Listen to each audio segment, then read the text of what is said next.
Amrit, for the podcast that almost never happened and has taken more organisation than any other podcast preparation in history because of every reason under the sun. Welcome to the Care Leaders Network podcast. It's a pleasure to have you on today. I mean, I literally cannot believe that I'm on it, after it all. But yeah, this is super exciting. Thank you for having me on, Simon. You're very welcome. Welcome, and I'm glad that we finally made it happen. So, obviously, of course, today is a leadership insights conversation. Let's, without further ado, let's make this happen. So, Amit, my first question to you: tell me, do you believe that leaders are born, or do you think they're made? I'm of the belief that leaders are made. I think you are born with certain things that you're good at. I've always been quite sort of confident, but then actually having said that, was I born confident, or was it just because, I was a bit left out of school, and so you're made to be confident and so on. And so I think often what ends up happening is that we think we are born with certain characteristics, but they are created because of the environment, and then you learn. For me, certainly leadership has been a really tough upward struggle, and it's been a journey, and I've learned a lot, and I've received lots of coaching and mentoring. So certainly from my perspective, it was something that I was always interested in, but had to properly learn about. There's definitely a journey that you can go on from a leadership perspective. It's interesting that you said that you weren't confident in school. I can't. There's a part of me that can't believe that, but then also there's a part of me that can, because I wasn't particularly confident in school. I got bullied, and this isn't a woe was me set of circumstances particularly, but I wasn't the gregarious, outgoing type of person that I've almost made myself become because of the nature of the profession that I've chosen. But it is interesting how putting myself in the fire has developed those skills and those characteristics and things. And it sounds like maybe some similar experiences there. No, totally. I mean, it was for me. It was really lack of. It wasn't a lack of confidence per se. It was more about the fact that I was just a bit of a loner, and so you then develop a certain set of skills that have been really useful to me. And so actually, I like. I've got a big network, but I like small groups of close knit people that you can really rely on, and you operate that way with your team and so on. And therefore loyalty becomes a really important thing, and so on. And so I think all of those things, and your childhood and everything that you read and you see, and it all sort of impacts that leadership piece. So I can imagine if you spend more time on your own, you're probably going to be maybe more likely to read, more likely to be introspective, those types of things, which I think are certainly I could compare them to my own journey, that they've been instrumental in my own development and things like that. So of course, there's a reason why I ask these questions in the way that I do, but this, of course, segues me beautifully to the next question, which is: do you believe that leadership is an art or a science? And if you can give some context as to why you've chosen that particular answer, that would be great. I often talk about this, and I talk about this with relation to business. But actually, I think the answer is the same for leadership. I think it's a really nice blend of art and science. I think the science part is that things are formulaic. And having that kind of culture of discipline, doing the same thing over and over again, having the right scorecard, having that meeting on a Monday morning or whatever it might be, all of that sort of leadership stuff that is kind of ongoing and consistent is really important. The art part of it is then understanding that, actually, hold on a second, Simon, you look like you're having a bit of a tough day. Let's talk about that. Let's just put this aside for a second and focus on you. And, do you need another week on that deadline? Do you need a couple of days off? Do you've run out of your annual leave? Do you need some time anyway, etc.? And I think that kind of leadership is very much a careful blend of art and science. I think if it's too much art, which is where it started for me, there's no kind of system there, and that breaks down. And if there's too much science, then you don't quite ever get under the hood with people. And I think if you're looking at someone like John Maxwell and his 5 levels of leadership, where you start is purely science, right? And then you kind of develop upwards into the art. And so it's really important to kind of have a nice balance of both things. And I don't know if that answers your question, Simon. Yeah, sure. Do you think that using the reference that you provided there, do you think that because people who are learning leadership as a craft, if you like, you have to learn from others, or you have to read books, or you have to listen or watch to podcasts or anything along those lines? Is it because the science? Do you think that sits in the frameworks that you consume, and then the art itself is almost your interpretation of that science because it's more structured and definite by its nature, but then the delivery, having made that understanding of the science, can you see what I'm going there around kind of the you've got the framework, which is the science, which is the kind of almost the finite structure that you work within, but then the art itself is the infinite structure as a means of delivery, if that makes sense. Yeah, I mean, I think that absolutely it's kind of having a nuanced delivery, and sort of thinking, well, different. So we've started playing around with personality testing, disc profiling, and so on, which I always used to think was, that's bull. Everyone just needs to do it this way. But actually, having looked at that and then starting to talk to people differently has really helped me in my leadership. Certain people, my PA, for example, I'm like, bang, here you go. This is what it is.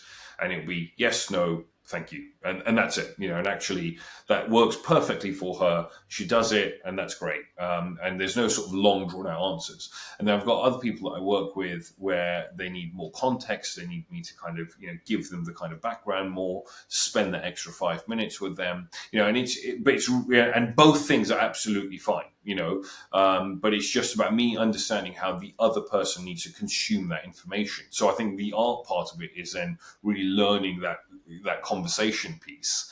The science for me is, so I follow Gino Wickman's sort of traction model, and we're quite interested in that. And I think that's very scientific, actually, in many ways, because it keeps things, dates, numbers, scorecard.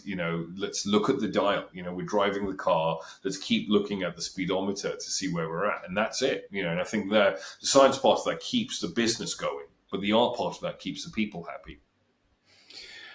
It's interesting that you mention Gino Wickman's Entrepreneur's Operating System and their book Traction.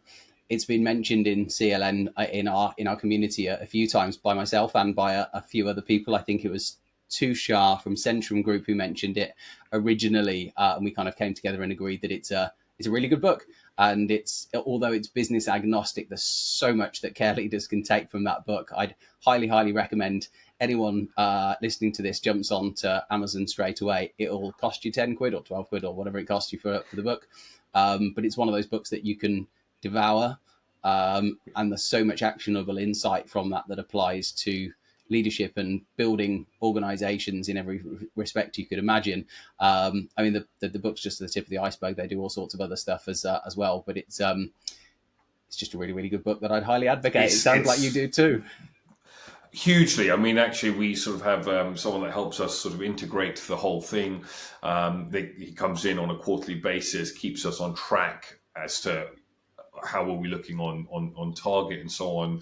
We really try to get behind it. I think as we get bigger as an organization, I'd love to get a proper integrator in, because EOS, the operating system that EOS worldwide, which is what I think they're called, they actually have coaches that come out and so on. It's quite cool. It's a huge thing. Quite a little funny story actually for you. When I was going out to the States for a conference last year, and I got onto the aeroplane and I look across. And I phoned my wife and I was like, Gino Wickman's on the aeroplane. And she's like, first of all, who the hell is that? And I was like, this is so exciting. And so I sort of sat there and I was like, kept getting up and sitting down thinking, okay, am I gonna do this? So 3 hours go past, so I'm gonna go and speak to him. Walk up to him, not Gino Wickman. Oh, no, after all that. I lamented, ruined my 3 hours of peace and sleep, and oh god, no, oh, not him. Damn it! I had a Hopefully, the next huge flight you'll fangirl moment. end up bumping into him at some point. I connected with him on Yeah, LinkedIn recently and just said, "Look, love your yeah, work," and he responded in about five seconds, and responded with a very kind message. So he's a real person great and a bloke. real person, if that makes sense. But Yeah, I'm sure you will end up meeting him. Hopefully, I'll be there as well. We'll try and do some traction EOS care sector collaboration type stuff at some point get in the into it straight future, away. Yeah, yeah, which would be very, very cool. But we yeah. progress. Um, some of the things relate back to the EOS model, but if you haven't heard of, if you haven't been engrossed in that conversation, then that won't necessarily make too much sense. But this is a good question to be asking now. So, Amrit, tell me, what do you believe the difference is between management and leadership? Yeah, I think management is, and actually here it goes back to the art and the science. I think management is very much that science piece of saying, right, okay, we're trying to get a job done. It's that project management piece. It's getting things moving. It's keeping people on track and so on. And actually, a lot of my career I've spent in the management bit rather than in the leadership bit, thinking I was doing leadership. And in more recent years, I have really tried to develop myself out of management into leadership and hiring the right people that are better managers than I am, who Mm. are more interested in that long-term outcome, who what makes them tick is getting that thing done, getting people from A to B, and helping develop people. And so my job has very much been about developing them into leadership roles rather than keeping them in that management piece. So I think management is very much that day to day. We're starting here, we're finishing there. These are the things that we need to get done. Leadership is about keeping people motivated to get the big goal and keeping the ship moving in the right direction. It's not necessarily how many rows are we doing. It's more about which direction is the boat going in. Yeah, that makes sense. And at what point do you say that somebody becomes a leader? Gosh, I mean that's a question, isn't it? It's it's so tricky. I think so many people are leaders in their own right, and they don't even know it. I've got people that work for me that people follow and they get behind because they're believable, they're passionate, they are honest, and really kind of have a lot of integrity and very genuine and will give you the right support in the right places and so on. But I think that often those people don't necessarily believe that they are leaders. Depending on how many people they're leading, and maybe I think a lot of people think, well, you have to lead 1,000 people before you're a leader. I don't. I think that personally. I think that actually it's kind of really understanding. Often it's people that are good at management, then that can then get into that leadership piece and say, well, okay, I know how the job needs to be done, and I know how I feel in that situation. So now the next person that I'm developing upwards, that is the person that needs to. I know how they need to feel, and I'm going to help them with that. And I think the difference between a manager and a leader is very much that a leader is somebody that creates other leaders. They help people develop to become a leader, and a manager doesn't necessarily do that. They get the job done, but they don't necessarily develop the person underneath them to become the same level as they are. They're more about getting the operational action done. So I think for me, my big job has been in recent years creating leaders and thinking, well, how do I make myself redundant and how do I make everyone else responsible? It's a funny concept, isn't it? This idea of how do I make myself redundant? Because it's not the if you're in a leadership role, you feel that you're meant to be in that leadership role. So making yourself redundant means making yourself almost unimportant, or at least that's maybe what your ego tells you. Once you get the opportunity to remove your ego from the set of circumstances, it's not about making yourself useless. It's about your own personal development and your own growth. and creating a slipstream for those working alongside you to be able to fill that space where they're growing into where you've been, which is it's a Yeah. strange mindset of succession, and it's something that I had various different people in my life. The first one that springs to mind, my father-in-law was quite senior at 3M, and one of the things that he talked really passionately about within his career was this mindset of succession. And he talks through, he's told me all sorts of different stories about how he's got people to that next stage. But it's not just the fact that he's got them to the next stage. In doing so, he's got himself to the next stage as well. So there's a although I'm sure he didn't do it entirely for selfless or selfish reasons. There's a very everyone benefits in that set of circumstances Yeah. whereas if you get stuck in that mindset of I'm important and I should be here, you become a bottleneck almost. Totally. And I think, if you think about Jim Collins and Good to Great, and you think about that kind of cultural discipline and so on, that is exactly what he says. A good company is great. They're getting results. They're moving.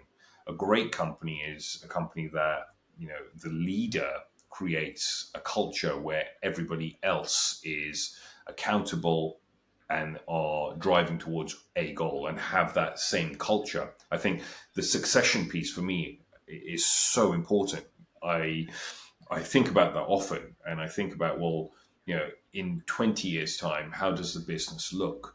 In 5 years' time, how does the business look? Who am I recruiting now? Who are the right people that are getting onto the bus right now? And are they the people that I want? Are they the people that are going to help us get to the goal? Are they the people that have the right culture? Because they are the people of tomorrow. They are the people that are talking to my franchisees and so on as we grow. And that's super important, I think. And so very much it's about, if you want a great company, you need to make yourself redundant. You need to swallow that kind of ego pill, because we've all been there, which is like, oh, it'll break down without me. But actually, that's not good business. Good business is something where you can disappear for a month and it still exists when you return. I think that for me has been a big driver. And it's, I used to laugh to my wife years ago, and I said, I work so hard because I am so lazy, and it's about me trying to not work hard forever. And if you just work hard now and get the right thing, get the right elements in play, it will work long term without you. The importance of succession planning. I'm glad that we've had that Yeah, conversation in the depth that we have as well, because I can imagine Walfinch has, of course, grown an awful lot, but that was something that particularly that you'd experienced yourself. So hugely. talk to me about misconceptions as it relates to both leaders and about leaderships. What would you say that the common misconceptions are that people have about leaders and about leadership? I think the way that leaders make decisions, I think there's a huge misconception about that. And I think most of the time, most leaders, certainly in our industry, in the care sector, they are making decisions for other people, thinking that they're doing the right thing and so on. But I think often that is misconstrued, because often you're not going to make everyone happy. A decision that you make is going to bend someone's nose out of joint. It's never going to be the thing where you think, right, okay, I've got total unanimous support on this. It's just not going to be the case. But the people that you upset often are going to think, well, you've done this because of this, and this. But actually, I think, often the decision making is very hard. I mean, I know I have lamented over various decisions that I've made that have been difficult, because I know that they're the right thing and they will create the right tomorrow, but they are really hard today. And I think that whole aspect is something to think about.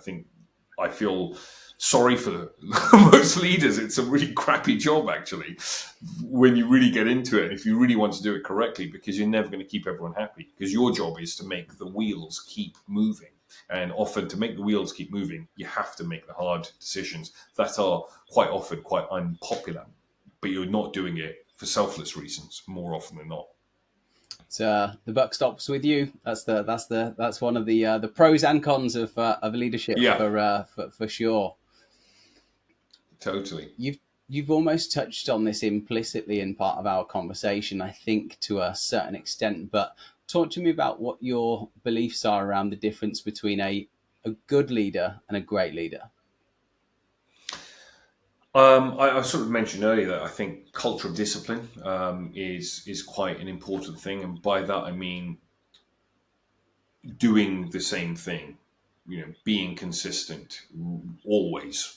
So if you have that meeting and you're there 1 minute early, great. If you're there 1 minute late, you are the leader and you're setting a bad precedent. If the meeting is every Monday, but you're the person that can't turn up to it the whole time or whatever, all of that kind of stuff. I think for me, that is one of the most important things.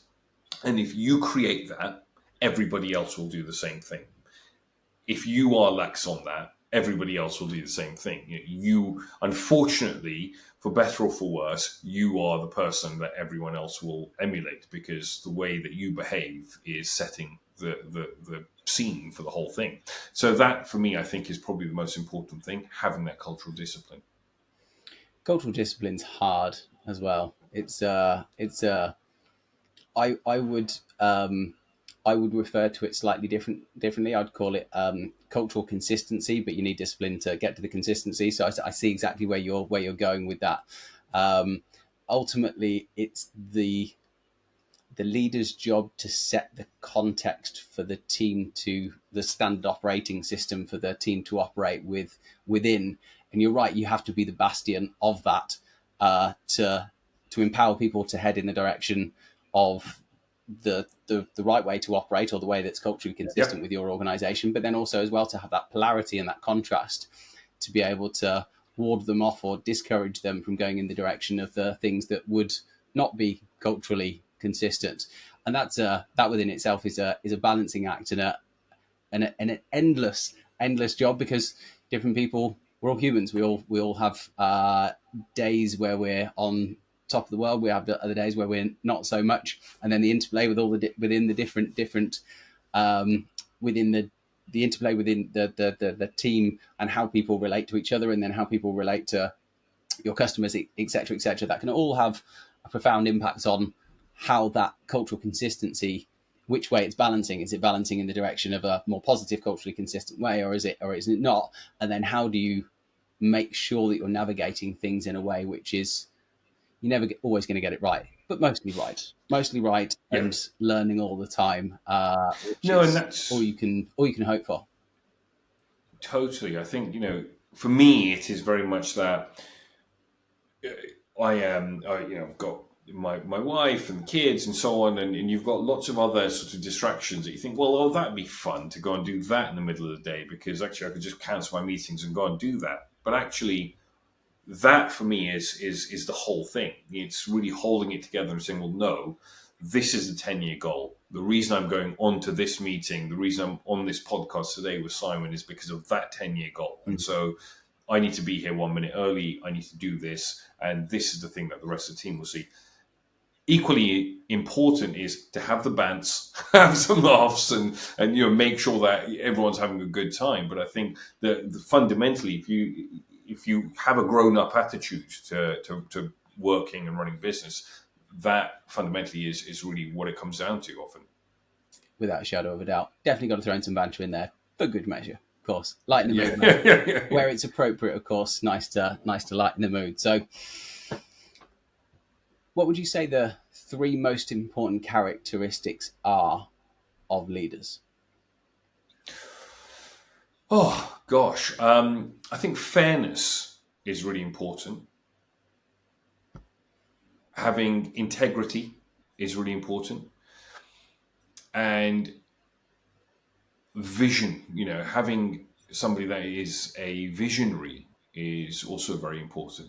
For me, I think the when you're a leader, often, I mean, I've had various startups and in care and in others and so on. And actually now I'm in franchising, which actually is kind of slightly removed from the principal business of providing care because now I'm providing a different service, which is franchising.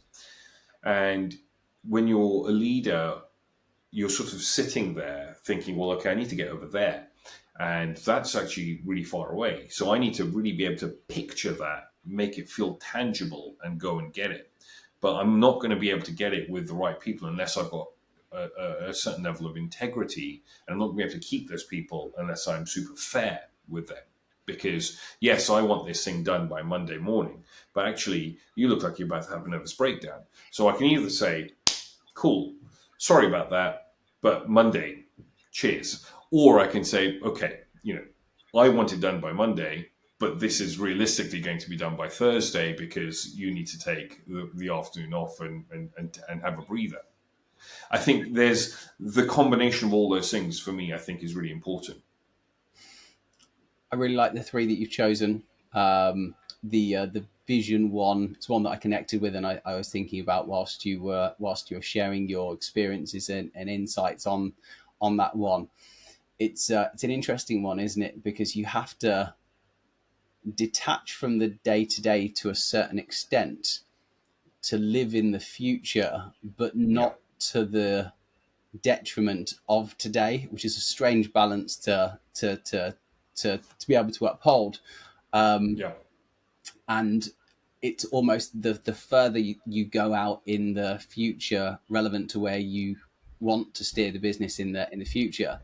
Um, Almost the more difficult that is because it becomes abstract and it becomes an amorphous and it becomes something that you can see it, but maybe the team can't. And being able to paint that picture of that vision in glorious technicolor where the team can understand and appreciate it and really, really get on board with it is endlessly difficult, but then also endlessly fascinating and fun as well. I can imagine, like you mentioned earlier, having I think you said a 5 year vision and then maybe even a 20 or 30 year vision. A lot can change in that period of time. yeah, The vision and aspiration that you may have today may not be the one that you have tomorrow, but one has to contemplate the future and almost do different scenario planning and things, even if it's just a thought experiment yeah, whilst you're sat there having a cup of tea and just thinking about things in the future. The more and you're almost planting seeds for the future to prepare yourself so that you have a certain level of expected anticipation for that future self, as in the person that you yeah. have to be to become the leader to get to that 30-year vision, but then also practically as well, how do you serve your team whilst you become that person as well, which is again, it's fun and it's somewhat endless, that type of a thing, because you can just keep going. I think that one of the fun things about having a vision is the fact that it is, or it can be infinite, which playing an infinite game is, I think, something that really revs some leaders up and gets them very excited. It's so true. I mean, if I think back 10 years ago, I had planted this seed. This is what I want to be doing. I wanted to create my own franchise brand. I want to be sort of pushing that out and saying, this is it. This is how I see the future of care. And it's quite amazing sometimes when I sit back and I think, well, actually, this is something that was a brainchild of someone 10 years ago, basically, and now it's coming to fruition. And that's really interesting, I think. And it's quite a nice story to kind of repeat to your team as well, because they can see, well, that is the level of discipline it takes of saying, well, I'm going to do the push-ups today, and in 10 years time I'm going to be able to lift bigger weight, and we're going to do X, and that is it. One thing that I always have great admiration for you specifically is the fact that you're very good at telling the story. I think your ability to be able to create the narrative of the Walfinch Group is something that I think you've attuned yourself to. Whether you were any good at the start, I don't know. I'll have to speak to some people to find that out. But certainly at this point in your trajectory, it's something that you seem to really enjoy and get a lot from as well. And of course, telling that story both externally and internally is it's fun, but it's almost like a manifestation. It's coming back to the vision thing as well, around seeding the territory for all of these incredible things to happen that you believe can bring to fruition, but that oftentimes Um, you have to bring people on the journey to make sure that those things happen. So I think this is a good time to ask this question as well, because we're kind of talking about almost the evolution of you personally, and of course your kind of professional working capacity, if you like. But how do you think that leadership itself is evolving over time? I think hugely. If you look back 10, 15, 20 years and you think about how leaders were behaving at that point, it was very autocratic, and it was, do this, that is it, that is the leader. Also, I think culturally there's a huge shift as well. I'm Indian, from Indian background, and if I, as a child used to go to India quite a lot and so on, and leadership styles that I saw there were very autocratic, and it's very sort of the relationship was very different. I think in today's world, basically regardless of where you are, I think there is a huge shift towards a much more engagement attitude. There is a lot more of that sort of democratic behavior. There's a lot more involvement, and certainly I think if there ought to be as well. I think that getting your team involved, understanding people, becoming more kind of nuanced with emotions is really important as well. I think that has been, for me, I think one of the biggest shifts that I can see in leadership. Even in the last 10 years, I've seen that, and that's quite interesting. Certainly seems to be the case, doesn't it? I mean, I can remember prior to setting up my first business in the care sector as an employee. I think maybe I just ended up working at some not so great companies, although they had their positive characteristics. Let's say I learnt a lot about leadership around how not to do it, and I certainly Mhm. experienced an awful lot of autocratic leadership in all sorts of different ways, and didn't land particularly well with me. I put up with Yeah. it, but I can remember thinking at the time, having been unnecessarily beasted in a certainly in an autocratic way, thinking to myself, "Gosh, if I was ever in a leadership position, this just isn't the way that Yeah. I would conduct myself." I was chatting to somebody. Shout out to Joanne Fogg, who is somebody that I have great appreciation for. We've been chatting quite a lot recently, and she said we were having a conversation about authentic leadership and how one has to understand. You've got to understand yourself really, really well to be able to operate as a leader. And I think it's almost like autocratic leadership style is almost like you just fit it in a box. It's kind of aggressive and abrupt, and you tell people what to do, and it's kind of there's a relatively narrow range of means of operation within a more autocratic mindset, whereas in a more, let's say, modern compassionate approach to leadership, there are some principles, but the application of those principles are by very nature, it's almost person-centered. The care sector Mm. talks an awful lot Mm. about person-centered care. I think we steer ourselves at the moment in the direction of more person-centered leadership, and I believe that can only be a good thing. Totally. I mean, I think going back to someone like John Maxwell, I think the kind of getting to that top level is all about being nuanced and understanding people, but also it's about thinking about why is the person that is being told what to do doing it? Are they doing it because you're asking them to and you're the leader, or are they doing it because they want to do it because that fits into the vision? They want to do it for you. They really believe in it.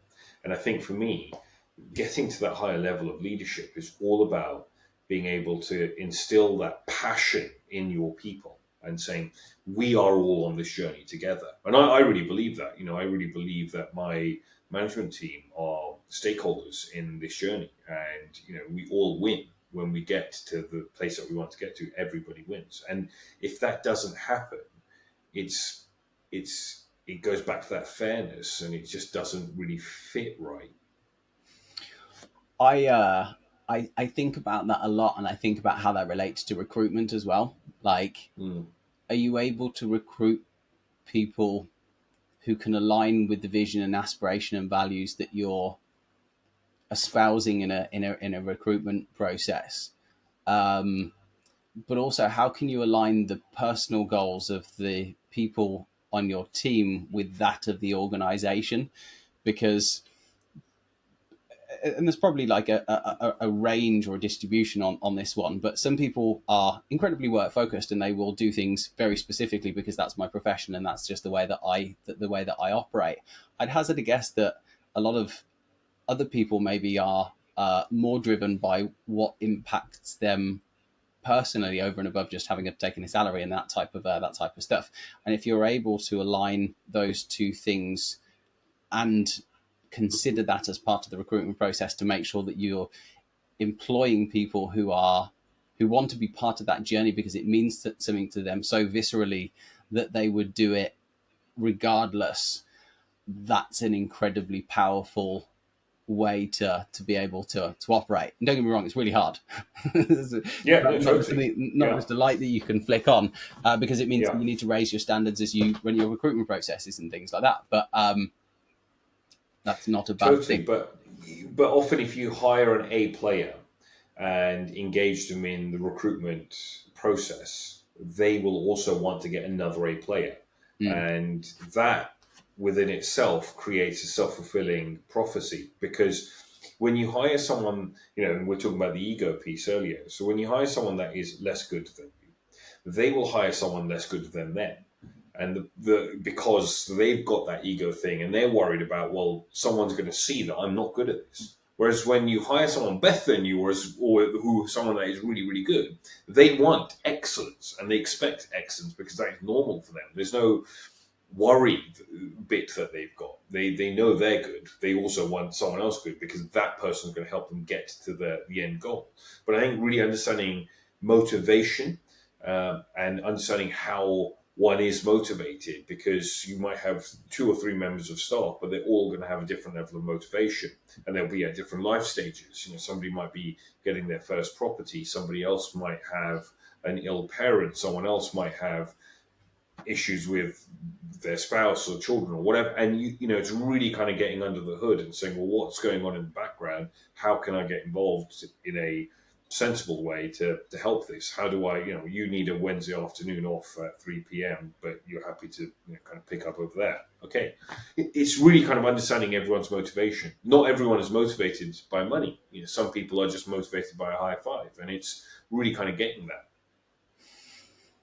Yeah, without a shadow, definitely. And that was kind of what I was saying about there's almost like there's the principles of compassionate modern leadership, but then the application itself, because it is person centered, how that then gets delivered is person centered. It has to be by nature of the way that it's operated. It has to take into consideration the needs, wants, desires of the person, which again makes it harder, but better. Yeah. The outcome of said leadership approach has a greater impact. And people will probably like you more anyway because you're less autocratic. But obviously, that's another thing entirely. So, or at least value you. Liking people, again, that's probably a topic within of itself. People have Yeah, I mean, there's the if you need to be liking side liked, and you're then the probably not respecting leadership. side of things. Yeah, no, absolutely. Yeah, yeah. That was a slip of the tongue. It's almost like the difference between nice and being kind, isn't it? Like I don't, Yeah, people think I'm mad when I say this, but for context, like I don't like nice people. I like kind people. I feel like nice people are the yeah, kind of people that might tell me something that is factually incorrect, but to make me feel good. Whereas a kind person will yeah, tell me the uncomfortable truth that I need to hear. And there's all sorts of uncomfortable truths in the life of the entrepreneur yeah, and as the yeah. leader. And the more of that real stuff that you can get, the better. But tangent, I feel like we could probably have a whole podcast conversation about that thing. Maybe we'll loop back on that one at another time. But Next one. Yeah, yeah. challenges, leaders face challenges. That's just the nature of the beast. Talk to me about the challenges that you faced as a leader, and also what have you learned from those difficult sets of circumstances. So what have been the lessons as a consequence of those big challenges? I think, yeah. I mean, there's always something, isn't there? There feels like there's always a big thing every year. You think, oh God, there's this now I need to deal with, and as a leader, if you're always trying to move and you're always trying to drive, that will carry on happening. And the thing that you want to be doing is learning from each of those experiences. So I always really think about it, try to debrief afterwards, either with, if it's appropriate, then one of the team, or I have coaches, mentors, or alternatively just on my own. But I think, debriefing and really trying to understand, well, okay, what are the lessons learned? How will I do this better the next time round? Because invariably this situation in some form would come around again. So I think, that's the positive outcome of the difficult stuff. The challenges over the years, I've had lots. I remember my first sort of proper business was an Italian restaurant, and I was 22 when I got involved in this thing, and it was a lot. It was all over the shop, and I had to fire a member of staff, and it was the head chef, and he was a great guy, but there were various issues there. And I got along with him, I liked him. He was a very difficult bloke, but we got on, and we've had a mutual level of respect. But I had to have that difficult conversation.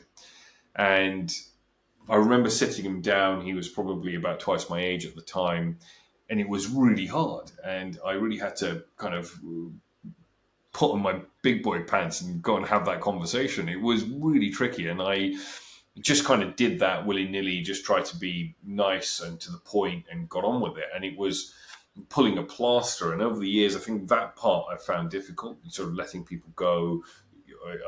I've had sort of restructures within our own company right now, and they've been difficult because also you build a relationship with people. And I think actually a decent leader really goes above and beyond and tries to build a relationship. And actually, when you then realize that this person is really nice for me and I enjoy their company, but they're not necessarily right for the business, I think that part of it becomes quite difficult. So I feel like that has always been a difficult piece because it's hard, it's horrible, but it's important and you have to do it. So that for me has been over the years a big challenge. I've sort of received various bits of coaching for that kind of stuff, and also starting to identify things and problems and think, well, okay, this is a little bit niggly right now, but how will that look in 18 months' time?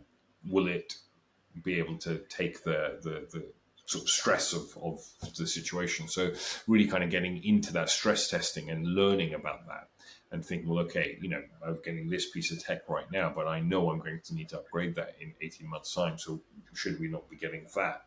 And so on. So I think that kind of thing changes your outlook quite a bit. I can imagine. What leaders inspire you the most personally? There's lots. I mean, the first leader that I really kind of looked up to was my own dad. He's run many businesses and retail and so on. And actually, I learned my dad, and my parents actually, in fact, and they were both involved. And I've learned various different things from both those guys. And I think actually it doesn't need to be the prime minister. I think often you learn more from people that are around you. So that was always quite important. I think second of all, I was always inspired by stories. So someone like Richard Branson, who kind of built up this really cool empire, and I think it was more the journey that was quite interesting, and then what you're then able to do with those resources, and how you're able to help others. I think that whole sort of thing was quite interesting. And that entrepreneurial journey, I think, has always been quite something that's kind of got me ticking. I remember reading his one of his autobiographies years ago, and I thought, this is it. This is so interesting. And it does on dark days when you've you're working really hard and you're not necessarily getting where you want to be going, or you might not hit that target or whatever, and you think, gosh, but everyone else has been there. So I think often looking at other entrepreneurs is really quite useful, because it makes you sort of understand that actually, everyone's had failures and everyone's had difficult months and difficult days, difficult years, and that's okay. You've got to keep persevering, and it will happen. Branson's a real inspiration, isn't he? There's so much that can be learned from him. I know there are some people who aren't particularly big fan, but I've certainly read a lot of the content that's been created by him and about him, and I think he's a force for good in the world as Yeah, well. And I think he's probably the person that's been mentioned the most when I've asked this series of 14 questions to rather a lot of people, and I think he's probably the one that yeah. comes up the most. Um, what would you say the best piece of leadership advice is that you've ever received? Um, I mean, it was quite interesting, and there's probably more context that's needed. But just, I was once told, just effing get on with it, and it was the right thing to do. And actually, I think making a decision is really important. So just get on with it was probably the best piece of single advice that I've received. And what it basically means is make a decision. I think when you linger, and that is a bigger problem than making the wrong decision, because at least you've made a decision, you've committed to something, and if it's not the right thing to do, we can remedy that. But when you leave this vacuum there, that often creates a bigger problem. And also, I think from a leadership perspective, you lose a lot of ground, you lose a lot of respect from your team and so on by not being indecisive, basically.